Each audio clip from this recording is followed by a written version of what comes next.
আজকে চলে এসেছি অন্যরকম একটা রেসিপি নিয়ে। এখানে আছে আলু আর পেঁপে। আজকে একাদশীর জন্য এই তরকারিটা করানো হয়েছে। এখানে চাপিয়ে দিয়েছি কড়াইয়ে, জল দিয়েছি, জলের মধ্যে দিয়েছি আলু, আর এখানে পেঁপেটা একটু হলুদ হয়ে গেছে। আর এখানে আছে কাঁচা বাদাম, ভিজানো ছিল, কাঁচা বাদাম আছে, কাঁচা বাদাম দিয়েছি। এখানে দিচ্ছি কাঁচা লঙ্কা দিয়ে দিয়েছি। এবার এটাকে চাপা দিয়ে রাখবো সিদ্ধ হওয়ার জন্য।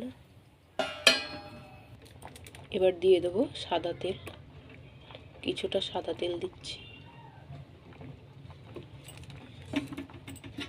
আর এখানে আছে লবণ, এটা হচ্ছে সন্দক লবণ, এই লবণটা দিয়ে দেবো।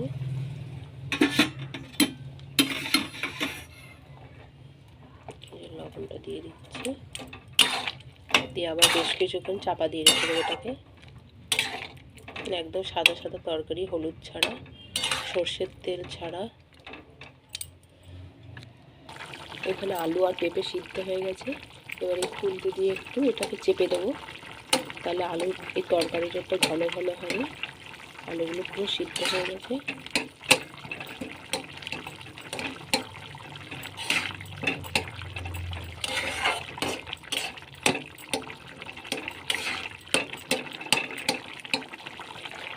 আলু, বাদাম আর পেঁপে দিয়ে একাদশীর তরকারিটা হয়ে গেছে।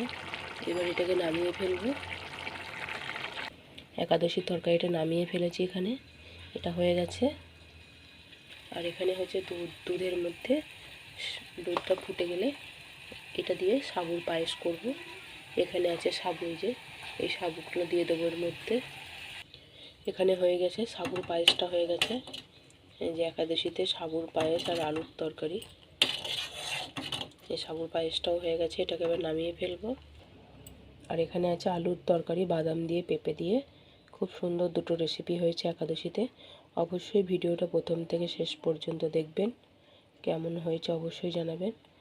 ভালো লাগলে একটা লাইক করবেন, আশা করি ভালো লাগবে। আজকের রেসিপিগুলো এখানেই শেষ করছি। পরের দিন আবার অন্য রেসিপি নিয়ে চলে আসবো।